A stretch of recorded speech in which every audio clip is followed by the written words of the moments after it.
The desert stretched endlessly under a bruised purple sky, where the wind carried the dry whispers of forgotten trails and the faint scent of smoke from a dying fire. Jack Halloran sat beside the glow, his weathered hat tilted low, shadows cutting sharp across a face carved by years of sun, regret, and silence. The old cowboy had seen too much of men and not enough of mercy, and now he preferred the company of the stars. That night, he wasn't expecting company, not from man nor ghost, but fate had its own trail to ride. From beyond the reach of the firelight, there came a rustle, light as a breath.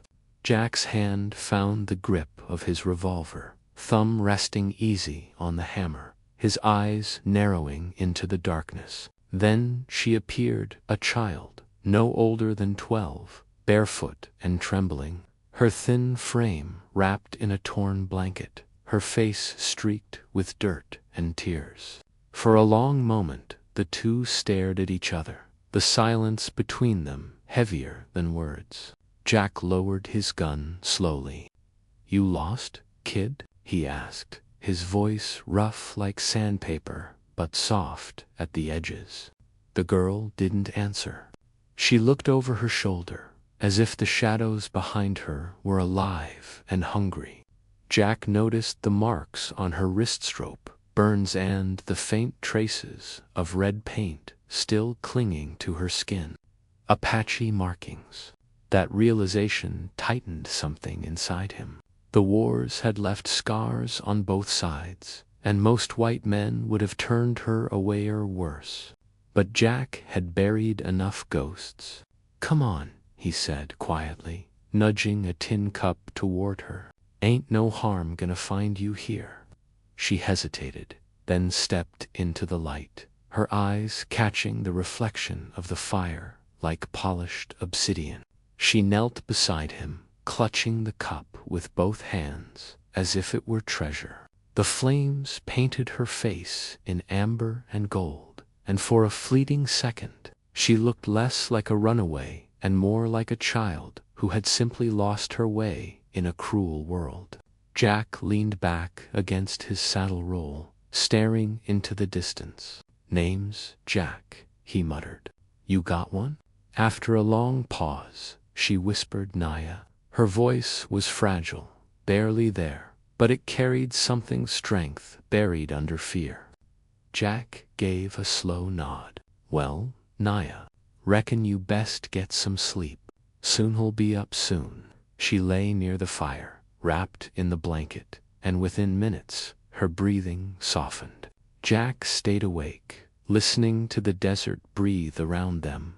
He didn't know who she was running from, or what story those eyes had already seen, but he knew one thing: the frontier didn't give back what it took, and saving her might just mean inviting trouble that wore the face of vengeance. As dawn crept across the horizon, Jack's gut told him this girl's story wasn't ending here. It was only just beginning, and before long, the dust of her past would rise again, riding hard toward him on the back of fate.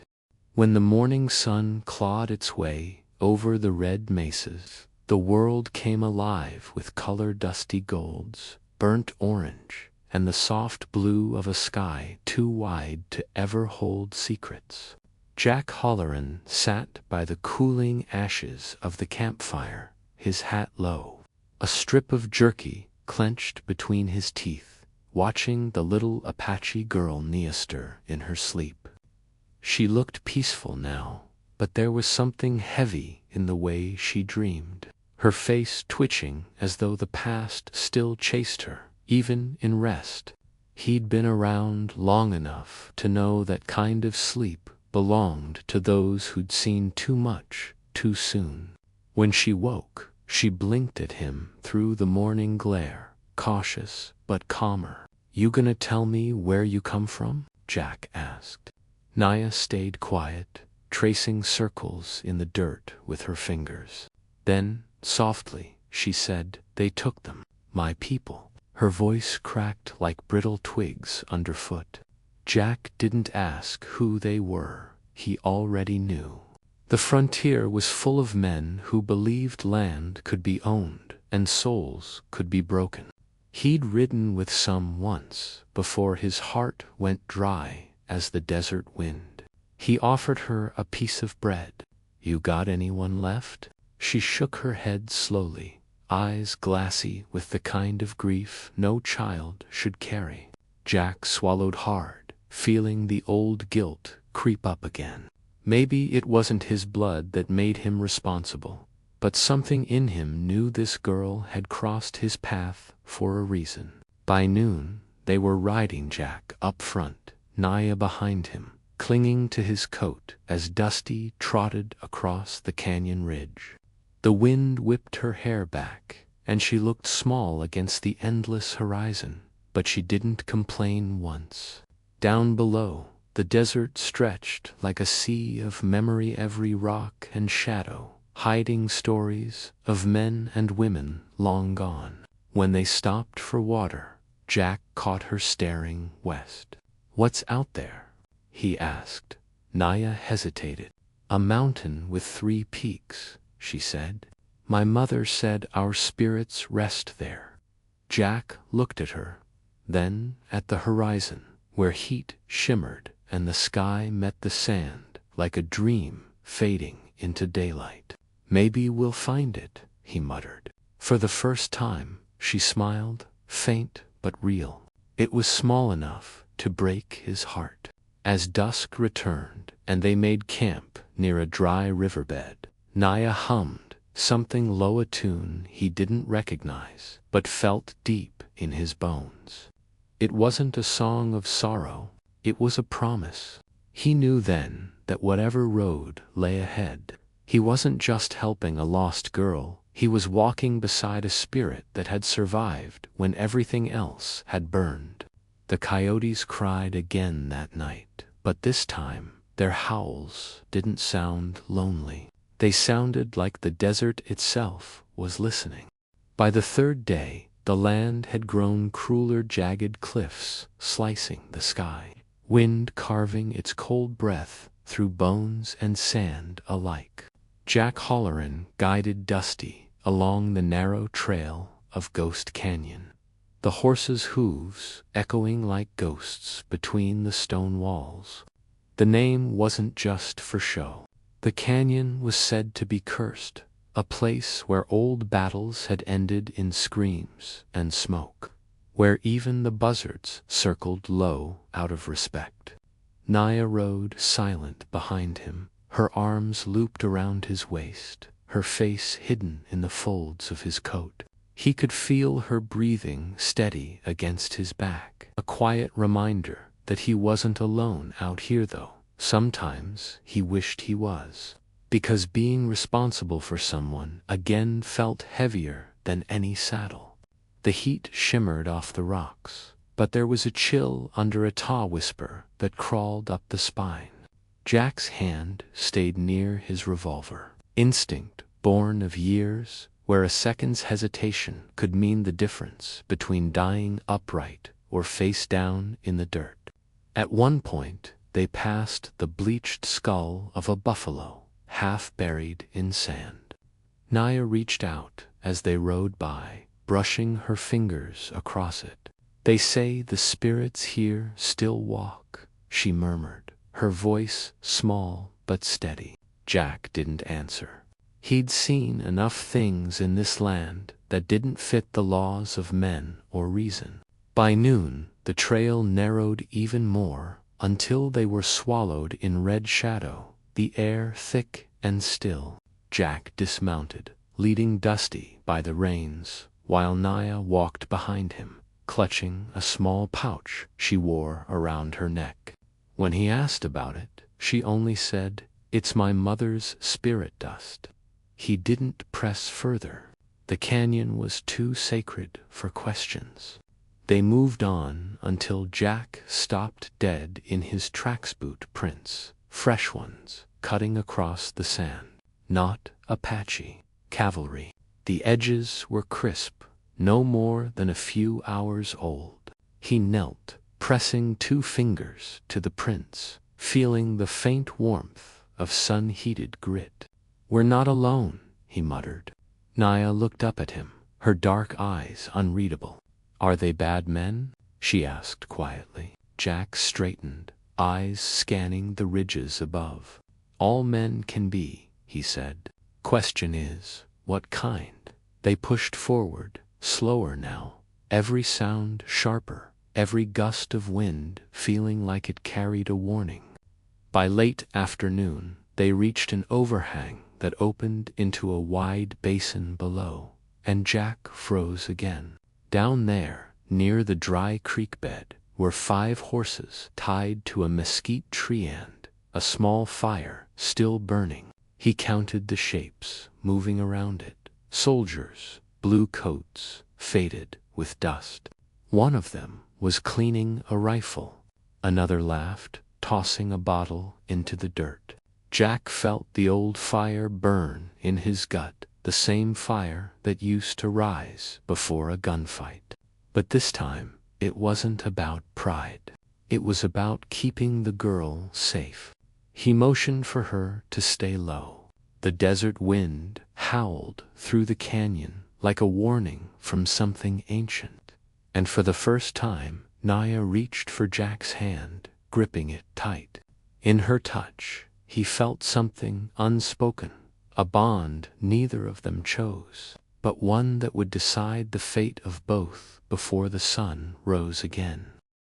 They stayed hidden behind the ridge until the last light of the day began to die, turning the canyon into a cathedral of long shadows and whispering wind. Jack Halloran lay flat on his stomach, peering through the mesquite branches at the soldiers' camp below. 5 of them, maybe 6, if the one near the fire got upend from the way they carried themselves. He could tell they weren't just passing through. They were hunting. He didn't know if it was for Apache runaways, stolen horses, or ghosts. But whatever it was, trouble had a way of spilling downhill, and he and the girl were standing right in its path. Beside him, Naya crouched low, her wide eyes reflecting the orange flicker of the campfire below. Jack whispered, "Stay quiet, and don't move unless I tell you." She nodded, clutching that small pouch around her neck as though it held her entire world inside. Jack knew he couldn't risk going around them. The canyon walls funneled the trail straight toward their camp. He'd have to wait for dark. As the sun bled out behind the peaks, the air grew colder. The soldiers' laughter rose and fell like drunken echoes, mingling with the snap of the fire. One of them, a tall man with a scar across his jaw, walked a few paces from the group, relieving himself against the rocks before tossing a bone into the dirt. Jack studied him carefully. There was something in his gait that struck a nerve, disciplined, measured, the kind of man who'd been in command long enough to forget mercy. He was the kind who gave orders that got innocent people killed. Jack had followed those men once, years ago, back when he believed in flags instead of conscience. Naya tugged gently at his sleeve. "Jack," she whispered, "they have the same mark." He frowned, glancing at her. "What mark?"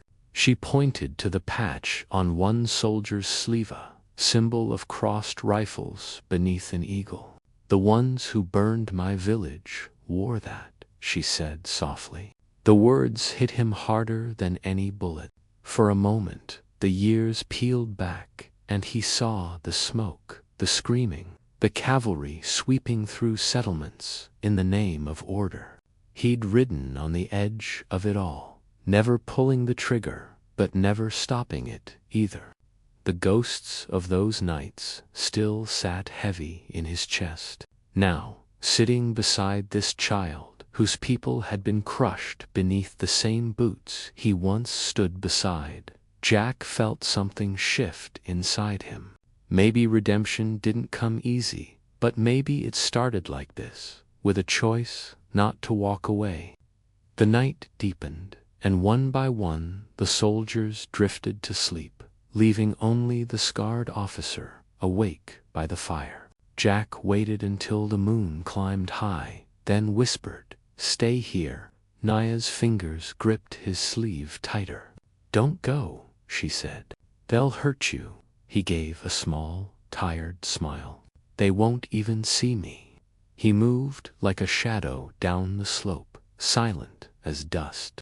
Every step brought back old instincts: how to breathe, how to move, how to disappear.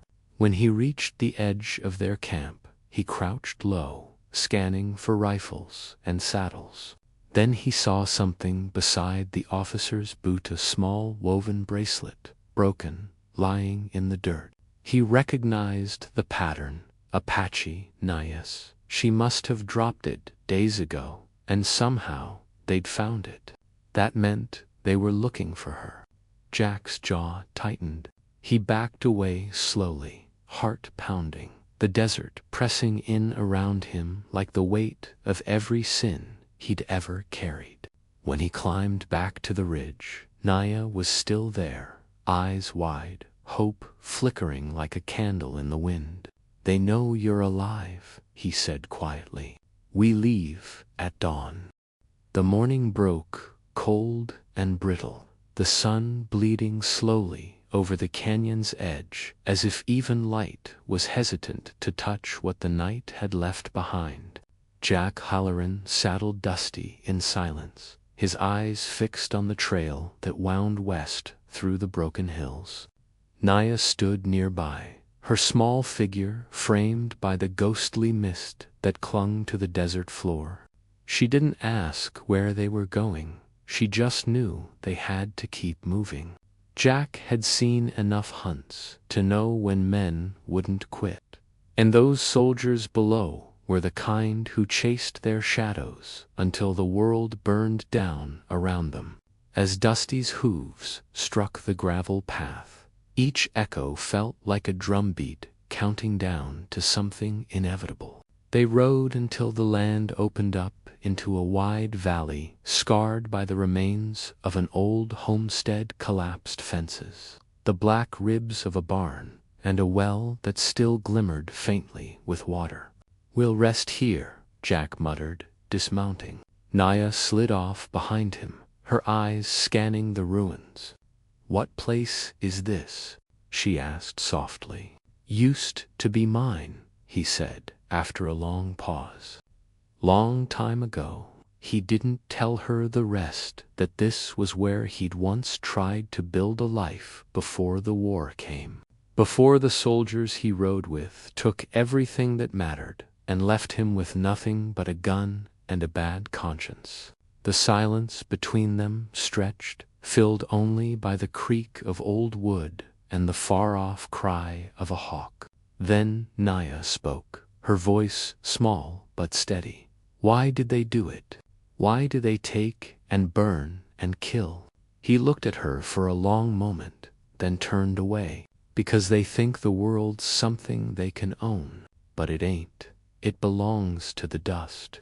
She didn't answer, just crouched near the ashes of what used to be a home, her fingers tracing circles in the dirt like she was trying to remember what kindness felt like. Jack watched her for a while, then finally said, "I saw what they did to your people once. I didn't stop them." She looked up, eyes narrowing not in anger, but understanding. "But you're stopping them now," she said simply. He swallowed hard and nodded. Maybe that was enough for now. The day wore on heavy, and by dusk, clouds began to crawl in from the east, turning the sky the color of old iron. Thunder rolled low across the horizon, carrying with it the scent of rain, a rare, haunting thing in these parts. They made a small fire inside the ruined stone walls, its glow soft and golden against the coming storm. For a while, they sat without speaking, the world shrinking to the sound of crackling flames and wind sighing through the broken boards. Jack took out a silver locket from his coat pocket, rubbing his thumb over it like a prayer. Inside was a faded sketch of a woman he once loved, her eyes kind, her smile small. He stared at it for a long moment before tucking it away. When he looked up, Naya was watching him. "She's gone to?" she asked. "Yeah," he said. "Long time now." The wind picked up, scattering sparks into the air. Naya leaned closer to the fire, her voice barely above a whisper. "My mother said fire carries stories to the stars."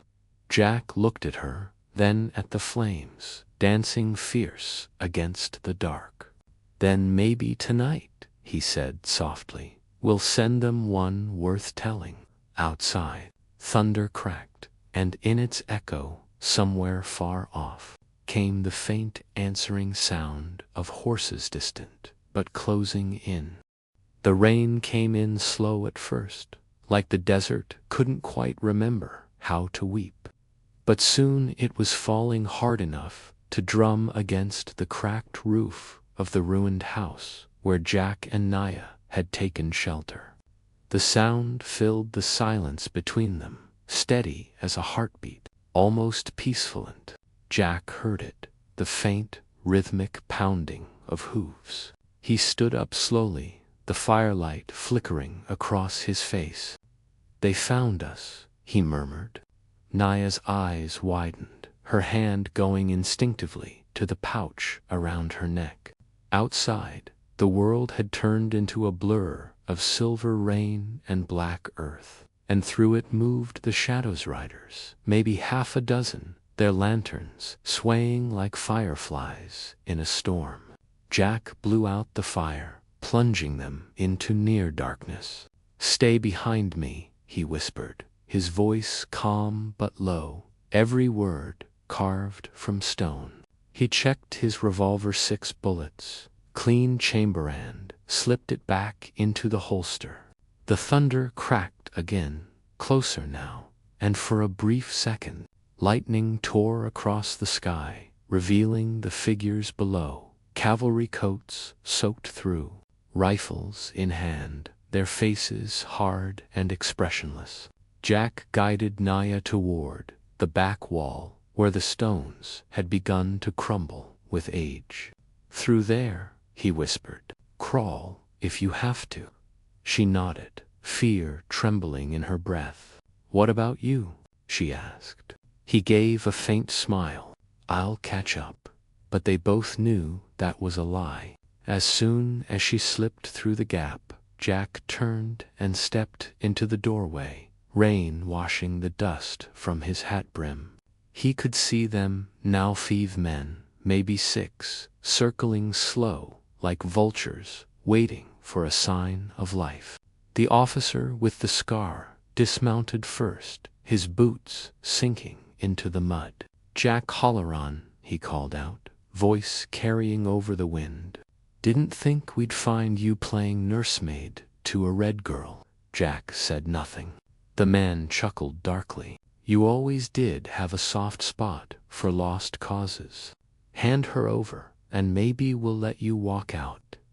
Jack's jaw tightened, the years of guilt and regret twisting into something colder. "You boys should have stayed ghosts," he said quietly. Then the world broke open.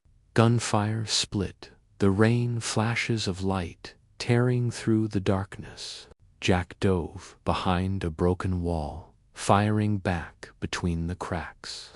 The sound echoed through the valley like thunder born of fury. Horses screamed, men shouted, the storm swallowing it all. Somewhere amid the chaos, Naya crawled through the mud, her small frame barely visible against the storm's fury. She clutched her pouch close, whispering words in her language, soft, rhythmic, ancient. Lightning struck again, illuminating the valley in blinding white, and for an instant, Jack saw Hurst, standing tall on the ridge, hair whipping in the wind, the storm painting her like a spirit risen from the ashes of her people. The soldiers turned, startled by the sight, and in that heartbeat of confusion, Jack fired, again clean precise. One man fell, another stumbled, and then the storm swallowed everything. When the rain finally eased, the air smelled of gunpowder and ghosts. The soldiers were gone, dead, others fled, but Jack was still standing, revolver hanging loose in his hand, chest heaving. He looked up toward the ridge where Naya had been, but she was gone. Only her footprints remained in the wet earth, leading into the dark hills beyond. Dawn crept slow over the valley, spilling its pale gold light across the wreckage of the storm. The world was still, save for the quiet hiss of rain evaporating off the stones. Jack Halloran sat in the mud beside what was left of the ruined house, his revolver empty, the smoke from its last bullet curling up toward the new sun like the spirit of a man who'd finally stopped running. His hat lay a few feet away, half buried in the dirt. Blood streaked his sleeve, but he barely noticed. What he did notice was the silence and the absence. Naya was gone. He rose unsteadily to his feet, pain threading through his ribs, and followed the trail of her footprints through the wet grass. The land stretched wide and empty, painted in soft hues of morning red clay. Gray sky, the faint gleam of water pooled in the tracks left by fleeing horses. He walked for what felt like hours, until the valley opened into a wide plain bordered by low ridges. That's where he saw it, smoke rising from the distance, thin and gray against the horizon. He knew that kind of smoke, not destruction, this time signal fire. A message. Jack's boots sank into the soft earth as he made his way toward it, the air heavy with memory. When he reached the ridge, his breath caught in his chest. Below him stretched a camp Apache tents, half hidden in the folds of the land, and at its center, figures moving like ghosts come home. Naya stood among them, her small frame wrapped in a blanket too large for her, her hair braided now, face streaked not with dirt but with ceremonial paint. She looked different, older, maybe only by a few hours, but something ancient had settled in her eyes. The moment she saw him, she ran forward, bare feet kicking up dust, and he felt something inside him unclench for the first time in years. When she reached him, she didn't speak. She just took his hand and pulled him down the slope. The people looked at him with guarded eyes, men with bows and rifles, women whispering behind their palms. But Naya's voice cut through the air in her language, soft but sure. Whatever she said, it made them pause, then nod. An elder stepped forward, a man with silver hair and the kind of stillness that only comes from surviving too much. He studied Jack for a long moment, then said in halting English, "You are the one who stayed." Jack nodded slightly. "Did what I could," he said. The old man's gaze didn't waver. "That is enough." Then he turned and gestured toward the fire at the camp's center. The smoke rose straight into the windless sky, carrying with it a strange peace. Naya motioned for Jack to sit beside it. She opened the small pouch she always carried and poured its contents, fine gray dust, to the flames. The fire flared briefly, changing color, burning blue and gold. "My mother's spirit," she said quietly. "Now she can rest." Jack watched the colors fade back to orange, feeling something shift deep within his chest, like the sound of chains breaking somewhere far away. The old man spoke again, his voice low. The soldiers will come again. They always do. But when they do, we will not be alone. Jack looked at Naya, at the fire, at the vast sky above that seemed endless and unforgiving, and for the first time, he felt like maybe the West wasn't just a graveyard for old Sinzit. He reached for his hat, brushed off the mud, and set it back on his head. Then let's make sure we're ready, he said, voice quiet but certain. Behind him, the sun climbed higher, painting the desert gold. The smoke drifted upward, and for a moment it looked like it carried the shape of wings. 15 years passed like dust across the desert, quiet, relentless, impossible to stop. Jack Halloran had grown old with the land, his beard gone silver, his hands marked by the sun and years of work that never seemed to end. The old ranch near Dead Man's Creek had become his refuge, a place where ghosts could rest. He hadn't seen another Apache in over a decade.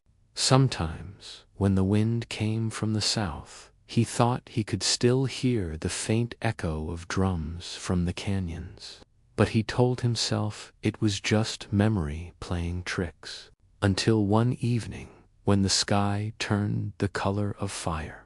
He was mending a broken fence when he felt it ground, trembling under his boots, the low rhythmic thunder of hooves. He looked up and saw dust rising on the horizon. At first, he thought it was cavalry, but then the sound changed. It had a rhythm, like a heartbeat.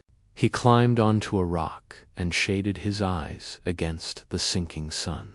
Out of the glare, they came hundreds of riders, their silhouettes cutting through the golden haze. Spears and rifles gleamed, feathers and red cloth streaming behind them. At the front rode a figure, straight-backed and fierce, her hair braided, her face calm as stone. For a heartbeat, Jack didn't recognize her, but then she lifted her hand. And he saw her eyes, the same eyes he'd once seen, reflected in the light of a dying campfire. Naya, she rode like the wind itself had bent to her will, her people flanking her in perfect formation. When they reached the ridge above his ranch, she raised her hand again, and the whole army came to a stop in a ripple of dust and silence. The air felt heavy, ancient. Jack stepped forward, his heart hammering in his chest. "You came back," he said, his voice rough with disbelief. Naya dismounted slowly, her boots hitting the dirt like thunder in his ears. "You kept your promise," she said, her voice low but strong. "Now I keep mine." Behind her, riders fanned out, setting up camp like a well-trained force, preparing for something big. She looked over the valley, the land Jack had guarded all these years, and her gaze softened. "They came again," she said quietly. "Soldiers, miners, men who think the earth belongs only to those who can take it. But this time, they will not find us weak." Jack looked past her, at the warriors sharpening blades, painting faces, preparing for the storm to come. "You brought an army," he said, half smiling through the weight in his chest. "I brought family," she corrected. For a moment, they stood together, the wind lifting the dust around them like smoke. Then, in the distance, the faint sound of rifles echoed, soldiers approaching, unaware of what awaited them. Jack holstered his gun, the old revolver, still heavy with memory. "Guess I ain't too old for one last fight," he muttered. Naya turned to him, eyes fierce, unblinking. "You taught me to stand.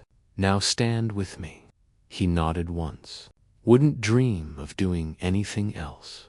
The two of them stood side by side at the edge of the ridge, as the setting sun bled across the desert sky gold, turning to crimson, light fading into war. The wind carried the sound of the approaching army, but the land was no longer silent. It was alive with the heartbeat of warriors who had returned to reclaim what was theirs. Naya raised her spear, its tip catching the last light of day, and the sound that followed shook the valley, a single, unified war cry that rolled across the plains like thunder from the gods themselves. The forgotten girl had come home, not as a victim, but as vengeance reborn. And beside her, the cowboy who once saved her stood ready to fight the darkness one last time.